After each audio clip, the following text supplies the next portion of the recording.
At NGX Group, we remain steadfast in our mission to provide a platform where corporates such as Dangote can access capital, unlock value, and engage meaningfully with investors.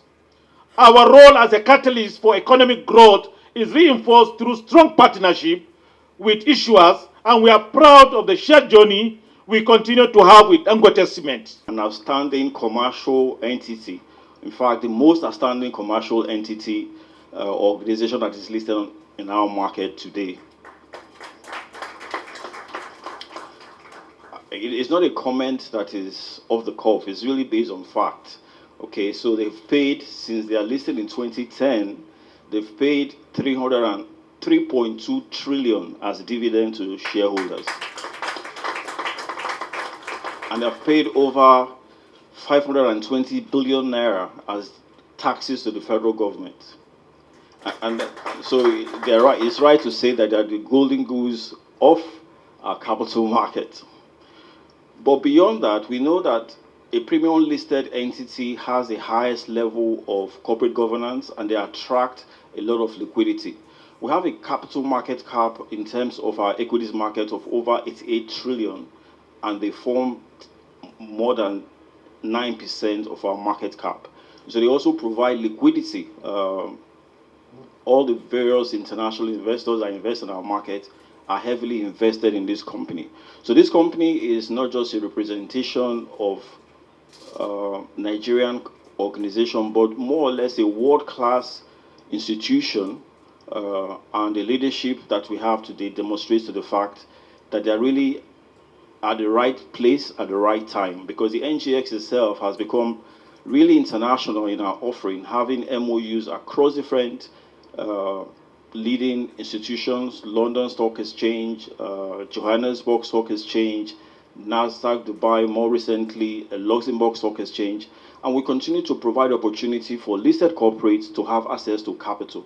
So we're really delighted to welcome Dangote Cement, and we look forward to the strategy that they have, but we have no doubt, just given the pedigree of what they have done, and obviously the pedigree of the founder, that better days are ahead. The role of the board will provide we are going to provide strategic guidance, ensure sound governance structures, and uphold the trust of our shareholders. 2, we will sustain the growth and transform the market. Our ambition is not only to retain the market leadership in Nigeria, but also to expand our footprint across Africa.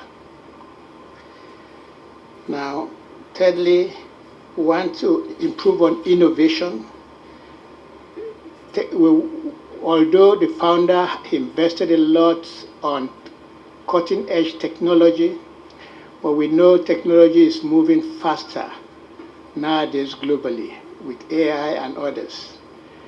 My board have agreed that we will intensify our commitment to reducing our carbon footprint, advancing alternative fuels adoption, and deploying technology that will make our production more efficient and environmental friendly.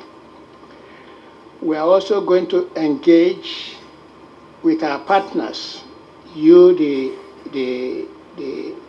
capital market regulators, our customers, and the communities in which we are operating, to ensure that we are all working on the same page and ensuring that we are all happy with what we are doing. We are going to invest in our people. No company can grow without investing in its people. We are going to invest in the management team and our employees so that they will bring our vision to life and ensure that we achieve our plans. And then, finally, I would like to say that I deeply recognize, I'm fully aware of the enormous shoes I am stepping into. Alhaji Aliko Dangote, his visionary leadership created the foundation we stand on today, a foundation built on audacious dreams backed by meticulous execution. My commitment isn't to replicate what came before, but to build upon it. working with every member of the board, our management team, our stakeholders, customers, and the African countries where we operate. Just as we have sounded the closing gong, let it represent more than the end of today's trading session. Let it herald the beginning of Dangote Cement's next chapter, one defined by sustainable growth, responsible leadership, and value creation that sets new benchmarks. That before Dangote Cement came into the market of Nigeria, what was the price of the cement? How scarce the cement availability was? What queuing and planning? Practically, it was throttling the growth of the country. And if you look at this map and some of the milestones that I would like to call out, is in 2007, when a seed was sown or commissioning of Obayana cement. The next one I would like to call out is 2012. Look at the visionary. In just 5 years of coming into business, we spread our wings to international arena, and that was with Ghana. Then moving to 2020,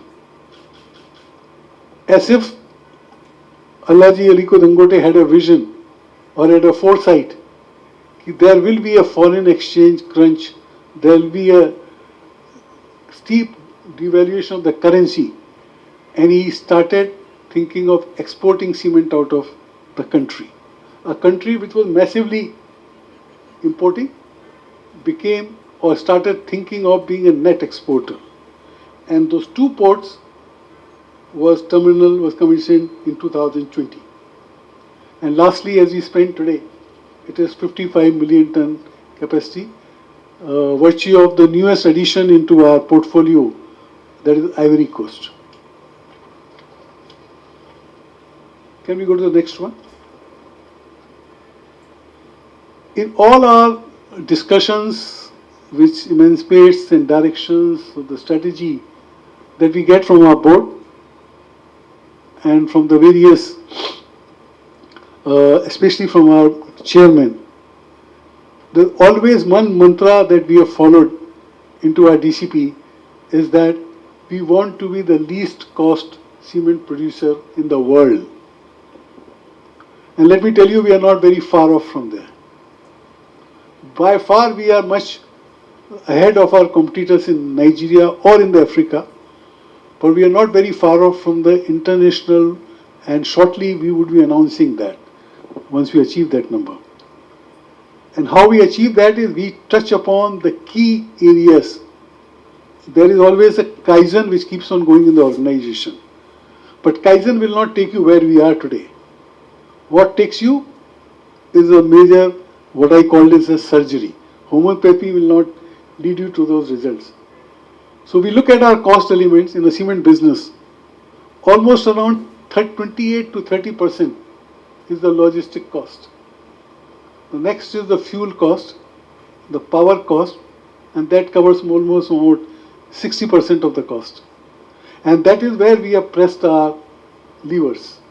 If you look into those things, we have focused on logistic. As I stand today, we have 3,000 CNG trucks which has been inducted into the company. I think no other company in Nigeria can boast of this milestone. Besides reducing the fuel cost by 60%, it also is our commitment to the sustainability, which Mr. Ikzahboh said, of doing a business in a sustainable way. And we have a commitment to ourselves, to the board, that by 2026, we will be having our operation which will be AGO free. That means we will be working entirely on CNG or any other fuel which is green fuel. Next, if you look at it, we are moving from the fossil fuels to the alternative fuel in a big way. And depending upon the countries, the locations, the circumstances, we have had great strides. Practically all our operations across Africa have gotten facility which can use alternative fuel. And I would just like to call out countries like South Africa, Senegal, Zambia, which has got almost plus 35% of